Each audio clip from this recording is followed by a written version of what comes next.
She served coffee to Silicon Valley's most powerful executives daily, invisible in her black uniform. One called her, the help. But when the foreign investor collapsed during negotiations and no translator could be found, she dropped her tray and spoke words that changed everything. The morning fog rolled across the glass towers of downtown San Francisco as Maya Chen pushed her service cart down the marble corridors of Nexus Dynamics, the tech giant that had redefined artificial intelligence. To the executives rushing past in their tailored suits, she was invisible, just another face in the army of service staff who kept their empire running smoothly. Maya wore the standard black uniform of Sterling Catering Services, her dark hair pulled back in a simple ponytail, her expression professionally neutral. She had perfected the art of being unseen, moving through the executive floors like a shadow, serving artisanal coffee and gourmet pastries to men who discussed billion-dollar deals without acknowledging her presence. "Hey, coffee girl," called out Brad Morrison, VP of Strategic Partnerships, snapping his fingers without looking up from his phone. "Make mine extra hot this time. Yesterday's was lukewarm." Maya simply nodded, refilling his cup with practiced efficiency. The whispers followed her everywhere. Junior analysts fresh from Stanford would smirk as she passed. "There goes the ghost," one would say. "Bet she doesn't even speak English properly," another would add, loud enough for her to hear. Maya's face never betrayed the storm brewing beneath the surface. But this carefully constructed invisibility was her fortress. 7 years earlier, Maya had worn Armani suits and commanded boardrooms across 3 continents. She had been the youngest senior negotiator at Goldman Sachs, fluent in 9 languages, orchestrating deals that moved markets. Her Mandarin was flawless, her Arabic sophisticated, her Russian nuanced enough to catch lies in the spaces between words. Then came the Bangkok incident. A pharmaceutical merger worth $8 billion had collapsed when she uncovered that the Thai company was selling diluted medications to refugee camps. When she tried to expose it, powerful people decided she knew too much. Her career vanished overnight, bank accounts frozen, reputation destroyed, death threats delivered to her apartment. She had 2 choices, disappear or die. So Maya Chen, international dealmaker, became Maya Chen, invisible service worker. She chose a life where no one looked twice, where she could observe and plan her return when the moment was right. That moment arrived in the form of a confidential memo she glimpsed while cleaning CEO Jonathan Blackwood's office. The header read, Project Harmony, Asian Expansion Initiative. Among the visiting delegation names, one made her blood freeze, Kim Jae-sung, heir to the Hansung Group and the man who had orchestrated her downfall in Bangkok. The day of the delegation's arrival, Nexus Dynamics transformed into a showcase of American corporate power. The lobby gleamed with fresh flowers, security was doubled, and every executive wore their most expensive suits. CEO Blackwood, a silver-haired titan of industry, personally greeted the Korean delegation at the entrance. Maya was assigned to serve the VIP conference room on the 42nd floor, the same room where Nexus's most sensitive negotiations took place. As she arranged coffee cups and pastries, her hands remained steady, but her mind raced. She had spent 7 years preparing for this possibility. When the delegation entered, Kim Jae-sung was exactly as she remembered, tall, impeccably dressed, with cold eyes that missed nothing. He surveyed the room with the confidence of a man who had never faced consequences for his actions. His gaze swept past Maya without recognition, she was just part of the furniture, another faceless service worker. But as Maya served his coffee, she noticed him studying the executives around the table with calculating intensity. This wasn't just about business expansion. Kim was gathering intelligence, just as he had in Bangkok, looking for weaknesses to exploit. The meeting began with pleasantries about market opportunities and technological partnerships. Maya moved silently around the room's perimeter, refilling cups and clearing plates, invisible to everyone except the security cameras that would later prove crucial to everything that followed. As CEO Blackwood began his presentation on Nexus's proprietary AI algorithms, Maya caught a subtle exchange between Kim and his assistant, a barely perceptible nod that she recognized from her Goldman Sachs days. It was the signal they used when recording devices were activated. Her mission had just changed from survival to sabotage. The decision to hide in plain sight hadn't been impulsive, it was strategic survival. After the Bangkok pharmaceutical scandal exploded across international headlines, Maya had spent 3 months in a safe house in Zurich, watching her former life disintegrate through encrypted news feeds. She had discovered the truth by accident, a mistranslation in a Hansung subsidiary contract that revealed the devastating reality. Medications promised to refugee camps in Myanmar and Cambodia were being systematically diluted. Children were dying from infections that should have been easily treatable. When Maya brought evidence to her Goldman superiors, she expected justice. Instead, she found conspiracy. The cover-up reached the highest levels of international finance. Hansung Group had tentacles in every major investment bank, and Kim Jae-sung wielded those connections like weapons. Within 48 hours of Maya's report, she was branded a corporate spy. Her security clearances were revoked, her assets frozen, and her reputation poisoned with carefully planted stories about fabricated evidence and psychological instability. The final blow came at 3 a.m. in her Bangkok hotel room, a single bullet through her window, embedding in the headboard inches from where she had been sleeping. The message was clear: silence or death. But Maya Chen had always been a survivor. Born to immigrant parents who had fled China with nothing, she had learned early that adaptability was the key to survival. She liquidated her remaining assets through cryptocurrency, underwent subtle facial reconstruction in Geneva, and began the painstaking process of building a new identity. The choice to become a service worker was brilliant in its simplicity. Corporate executives never truly saw support staff. They were background noise, invisible furniture that maintained their world of power and privilege. It was the perfect hiding place for someone who needed to observe without being observed. For 7 years, Maya had worked her way through Silicon Valley's corporate hierarchy. She started at smaller firms, learning the rhythms of tech culture, perfecting her act of deliberate invisibility. Every job brought her closer to the centers of power, gathering intelligence about the intersection of technology and international finance. At Nexus Dynamics, she had found the perfect position. The company's AI algorithms were revolutionary, but more importantly, they were being licensed to pharmaceutical companies worldwide. Maya had spent months mapping the connections, following money trails through shell companies and offshore accounts. Hansung Group was positioning itself to acquire Nexus's medical AI technology, the same algorithms that could detect drug dilution and quality control issues. Kim Jae-sung wasn't here for a simple business partnership, he was here to eliminate the technology that could expose his ongoing crimes. Maya's linguistic abilities had only sharpened during her years underground. Serving international executives had given her access to conversations in Mandarin, Korean, Japanese, Arabic, Russian, Spanish, French, and German. She had overheard merger plans months before they were announced, patent disputes that would reshape industries, and political connections that would horrify the general public. But she had waited, biding her time, knowing that revenge served cold was far more satisfying than hot fury. Every day she served coffee to executives who had profited from the same system that had destroyed her was a day she gathered more intelligence, more leverage, more power. The irony was exquisite.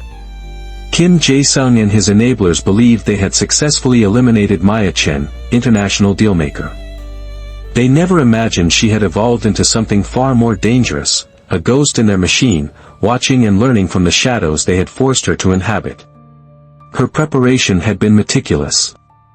Hidden in her studio apartment were 7 years of recorded conversations, photographed documents, and financial records that painted a comprehensive picture of Silicon Valley's darkest secrets. She had created multiple backup identities, established secure communication channels with investigative journalists worldwide, and prepared contingency plans for every possible scenario. The moment Kim Jae-sung walked into that conference room, Maya's transformation began. The invisible service worker was about to become something entirely new, not the naive idealist who had tried to work within the system in Bangkok, but a strategic player who understood that justice sometimes required unconventional methods. As she watched Kim activate his recording device, Maya smiled invisibly. He thought he was gathering intelligence on Nexus Dynamics. He had no idea he was walking into a trap 7 years in the making. The negotiation proceeded exactly as Maya had anticipated. CEO Blackwood outlined Nexus's medical AI capabilities with the enthusiasm of a man who believed he was on the verge of a transformative partnership. The Korean delegation listened intently, asking technically sophisticated questions that revealed far more knowledge than they should have possessed about proprietary algorithms. Maya continued her invisible circuit around the room, but now every movement was calculated. As she refilled water glasses, she positioned herself to observe Kim's assistant discreetly photographing technical diagrams with a pen camera. When she cleared pastry plates, she noted the subtle hand signals passing between delegation members, the same tactical communication she remembered from Bangkok. The breakthrough moment came when Dr. Sarah Chen, Nexus's chief technology officer, began demonstrating the drug authenticity verification system. The AI could analyze pharmaceutical compounds at the molecular level, detecting dilution or contamination with 99% accuracy. It was exactly the technology that could have saved thousands of lives in the refugee camps, and exactly what Kim Jae-sung needed to destroy. Remarkable capabilities, Kim commented in accented English, his tone carefully modulated. This could revolutionize quality control in emerging markets. The words were diplomatic, but Maya caught the micro-expression of concern that flickered across his features. She was positioning herself near the coffee station when her carefully constructed world began to collapse. Kim's personal translator, an elderly Korean man named Park, suddenly clutched his chest and stumbled backward. His face went ashen, sweat beading on his forehead as he gasped for air. "Medical emergency," someone shouted. The room erupted into controlled chaos as executives scattered, some calling 911, others backing away from the collapsing man. Park fell to his knees, Korean words tumbling from his lips in an increasingly weak voice. Kim dropped to his knees beside his translator, his composure finally cracking. Park grabbed Kim's jacket, pulling him close, whispering urgently in rapid Korean. But Kim's Korean, Maya realized with shock, was limited to basic business phrases. He couldn't understand what his own translator was desperately trying to communicate. "Does anyone speak Korean?" CEO Blackwood demanded, looking around the room frantically. "He's trying to say something important." The Nexus executives exchanged helpless glances. Their company employed hundreds of engineers and developers, but apparently none who could translate a dying man's words.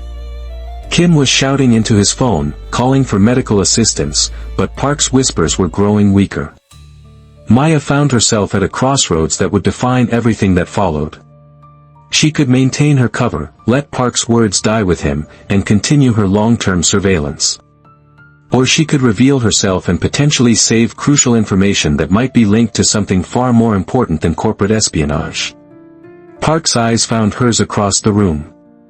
In them, she saw recognition, not of her identity, but of her comprehension. Somehow, he knew she understood Korean. His lips moved in a final desperate whisper, "The children, tell them about the children in Cambodia." The words hit Maya like a physical blow. This wasn't about corporate secrets or financial manipulation. Park was trying to confess something about the refugee camps, the diluted medications, the children who had died because of Kim's greed. Maya's coffee tray slipped from her hands, porcelain cups shattering across the marble floor. Every head in the room turned toward her, but she no longer cared about invisibility. She knelt beside Park, taking his trembling hand in hers. She said in perfect Korean, "Tell me, grandfather." The silence in the room was deafening. Kim Jae-sung's face went white as he recognized not just her linguistic ability, but something deeper, a flicker of memory, a ghost he thought he had successfully buried. Park's final words came in a whisper that only Maya could hear, "The warehouse in Phnom Penh, the real medicine is there, they're still using the fake supplies." As Park's eyes closed and EMTs rushed into the room, Maya stood slowly, her transformation from invisible service worker to commanding presence complete. But it was Kim's strangled gasp that confirmed her worst suspicions. "You," he whispered in Korean, the word barely audible. You're supposed to be dead. Maya turned to face him fully, 7 years of careful preparation crystallizing into this single moment of revelation. The conference room had become a stage, and every person present sensed that something far more significant than a medical emergency was unfolding. Maya stood in the center of the shattered porcelain, her posture transformed from subservient service worker to commanding presence. The invisible woman had become unavoidably visible. "You recognize me," Maya said to Kim in flawless Korean, her voice carrying across the silent room. "Hong Kong. The Peninsula Hotel. You told your associates I was just a naive American who didn't understand how international business really worked." Kim stumbled backward, his usual composure completely shattered. "This is impossible. You can't be dead?" Maya switched to English, ensuring everyone in the room could understand. "Yes, that was the plan, wasn't it? After I discovered what you were doing to those refugee camps." CEO Blackwood stepped forward, his confusion evident. "What the hell is going on here? Who are you?" Maya turned to face him, and when she spoke, her voice carried the authority of someone who had once commanded boardrooms across 3 continents. "My name is Maya Chen. 7 years ago, I was Senior Director of International Mergers at Goldman Sachs. I specialized in pharmaceutical acquisitions across Southeast Asia." She walked to Kim's briefcase, which had been left open on the conference table. Inside, she found exactly what she expected, detailed architectural plans of Nexus's server farms and manufacturing facilities. "I discovered that Mr. Kim's company was systematically replacing genuine medications with diluted compounds before shipping them to refugee camps in Myanmar, Cambodia, and Bangladesh." The room erupted in shocked murmurs. Dr. Sarah Chen stared at Kim with growing horror. Those were children. Sick children who needed real medicine. "When I tried to expose the operation," Maya continued, her voice steady despite the magnitude of what she was revealing, "I found the corruption reached the highest levels of international finance. My career was destroyed, my life was threatened, and I was forced to disappear." Kim found his voice, though it trembled with barely controlled panic. "She's lying. She's a corporate spy. She's been planted here to steal our technology." Maya smiled coldly. "Technology like the drug authenticity verification system? The AI that could detect exactly the kind of dilution you've been using for 15 years. She moved to the presentation screen, where Dr. Chen's technical diagrams were still displayed. "This technology isn't just revolutionary, it's an existential threat to Mr. Kim's entire business model. He's not here to invest in Nexus. He's here to acquire and destroy the only system that could definitively prove his medications are fake." CEO Blackwood was staring at her with a mixture of awe and confusion. "You've been serving our coffee for 2 years. How is this possible?" "Because invisible people see everything," Maya replied. "Do you know how many insider trading schemes I've overheard while refilling water glasses? How many illegal mergers I've witnessed while clearing lunch plates? Your executives discuss classified information in front of service staff like we're furniture." She pulled out her phone and activated a recording app. "For example, last month, Brad Morrison discussed manipulating FDA approval timelines for your new anxiety medication. 2 weeks ago, your CFO planned to hide manufacturing defects from the SEC. Yesterday, your head of security sold proprietary access codes to a shell company registered in the Cayman Islands." The blood drained from Blackwood's face. "That's impossible. Those conversations were confidential." "Not to someone you never see," Maya said. "I've been documenting everything, waiting for the right moment to act. When I saw Kim's name on the visitor list, I knew that moment had arrived." Kim was backing toward the exit, but Maya's next words stopped him cold. "The warehouse in Phnom Penh is still operational, isn't it?" Park knew. That's what he was trying to confess, "You're still shipping diluted medications to refugee camps." "Security!" Kim shouted, but his voice cracked with desperation. Maya walked to the conference room's built-in safe, a feature she had observed Blackwood using hundreds of times while serving his morning espresso. Her fingers moved across the keypad with confidence. She had memorized the combination months ago. Inside the safe, she retrieved a thick manila envelope. 7 years of evidence, she announced. Financial records, recorded conversations, shipping manifests, and testimony from 12 former Hansung employees who were willing to speak after they learned they wouldn't be facing Kim Jae-sung alone. The room fell completely silent as the magnitude of the moment settled over everyone present. Maya Chen was no longer invisible, and the ripple effects would reshape everything. The conference room had transformed into an improvised command center. Within minutes of Maya's revelation, CEO Blackwood had activated Nexus's crisis management protocol. The doors were sealed, external communications were restricted, and the company's head of security was coordinating with federal authorities. But Kim Jae-sung wasn't finished. As Maya spread her evidence across the conference table, she noticed him discreetly activating something on his phone. Her years of corporate espionage had taught her to recognize the subtle signs of digital warfare being initiated. "He's not just recording," Maya announced suddenly. "He's launching a cyber attack." Dr. Sarah Chen's laptop screen flickered, then displayed a cascade of error messages. "Our servers are being penetrated," she confirmed, her fingers flying across the keyboard. "Someone's trying to access our medical AI database." Maya moved swiftly to the room's integrated control panel, her muscle memory guiding her to systems she had observed but never touched during her months of invisible service. "It's not random hacking," she explained while bypassing security protocols with startling efficiency. "This is targeted data destruction. Kim needs to eliminate any record of drug authentication algorithms before they can be used against him." Blackwood stared at her in amazement. "How do you know our security systems?" 2 years of serving coffee to your IT director during system updates," Maya replied, isolating the breach source. "Derek always explains technical problems to his assistant while I'm refilling his cup. He never imagined the waitress was memorizing every detail." The cyber attack was sophisticated, routing through multiple proxy servers across Eastern Europe.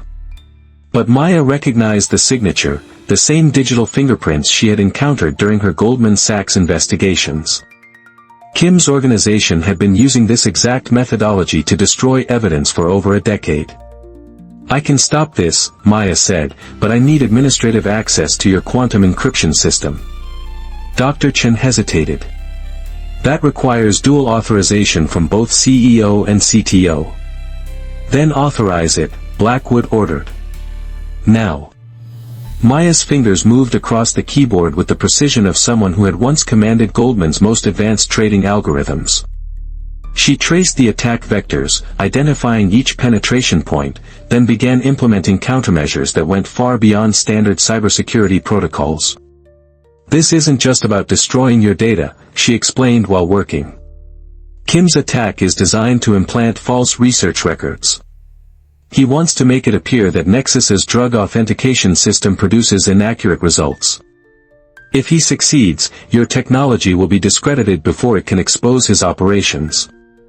The room watched in fascination as Maya orchestrated a digital counteroffensive. She reversed the data flow, turning Kim's own attack infrastructure against him.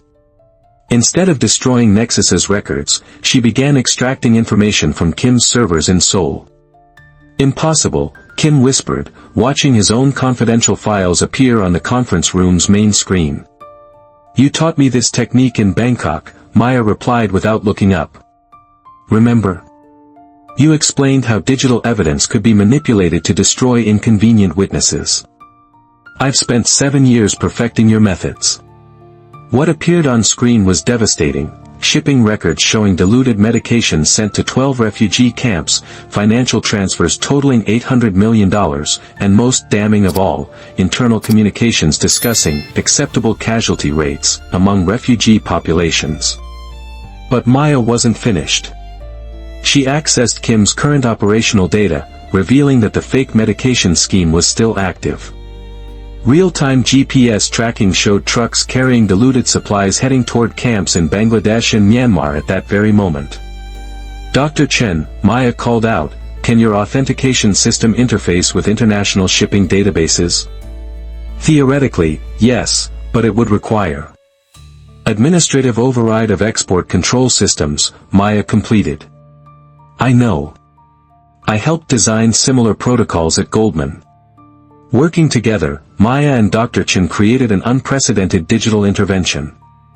They accessed the GPS systems of Kim's delivery trucks, then used satellite communications to contact refugee camp medical directors directly. Within 30 minutes, 12 camps across Southeast Asia had received detailed warnings about incoming shipments of potentially diluted medications. The final stroke was elegant in its simplicity. Maya uploaded all of Kim's extracted data to a secure server, then sent simultaneous notifications to the FBI, Interpol, the World Health Organization, and investigative journalists at 6 major international news outlets. "It's over," she announced, stepping back from the keyboard. "The trucks have been stopped, the camps have been warned, and the evidence is now in the hands of people who can't be bought or intimidated." Kim slumped in his chair, the weight of exposure finally breaking his composure completely. 7 years of careful planning had culminated in this moment of absolute justice. The transformation didn't happen overnight, but when it came, it was complete. Within 48 hours, Maya Chen's story had become international news. Major networks led with headlines about the invisible whistleblower, who had exposed a pharmaceutical conspiracy that had endangered thousands of refugee children while hiding in plain sight as a corporate service worker. The FBI's investigation moved with unprecedented speed. Kim Jae-sung was arrested at San Francisco International Airport attempting to board a private jet to a non-extradition country. The evidence Maya had accumulated over 7 years, combined with the real-time data extracted during the cyber attack, provided prosecutors with the most comprehensive case of international pharmaceutical fraud in legal history. But the story's impact reached far beyond criminal justice. Within a week of the exposure, emergency medical supplies, real, properly concentrated medications, were being rushed to every refugee camp that had received Kim's diluted compounds. The World Health Organization estimated that Maya's intervention had directly saved over 3,000 lives. CEO Jonathan Blackwood found himself in an unprecedented situation. His company possessed the most advanced drug authentication technology in the world, operated by a woman who had just demonstrated capabilities that defied every assumption about talent, expertise, and the invisible workforce that sustained corporate America. "I owe you an apology," Blackwood said during Maya's first meeting in his executive conference room, this time as an invited participant rather than invisible service staff. "We all do. The question is, what do you want to do now?" Maya looked around the room where she had served coffee for 2 years, seeing it from an entirely different perspective. "I want to make sure this never happens again. Not just Kim's specific crimes, but the entire system that makes them possible." Her proposal was revolutionary. Nexus would establish a new division dedicated to pharmaceutical supply chain integrity, using their AI technology to monitor medication authenticity in real time across global distribution networks. Maya would lead the initiative, combining her linguistic abilities, financial expertise, and deep understanding of international corruption. The announcement sent shockwaves through both Silicon Valley and international pharmaceutical markets. Nexus stock soared as investors recognized the massive market potential of corruption-proof drug distribution. More importantly, other tech companies began examining their own service staff with new awareness, wondering what expertise might be hidden among their invisible workforce. The cultural impact was equally significant. Maya's story sparked conversations about assumption, visibility, and the dangerous tendency to equate job function with human value. Harvard Business School invited her to speak about strategic invisibility and organizational intelligence. The UN asked her to consult on refugee camp supply chain security. But perhaps the most meaningful change happened in the everyday interactions between executives and service workers across Silicon Valley. Companies began implementing invisible workforce recognition programs, acknowledging that intelligence and capability existed at every level of their organizations. 3 months after the exposure, Maya stood in Nexus's new Pharmaceutical Integrity Operations Center, watching real-time data streams that tracked medication authenticity across 43 countries.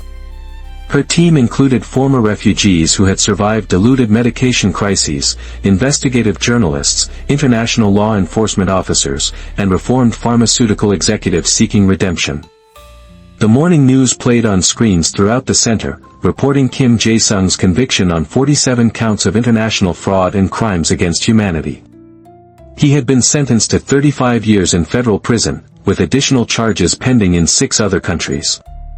Dr. Chen called out James Rodriguez, a former refugee camp doctor who now served as Maya's deputy director. "We're detecting anomalies in shipments heading to Somalia.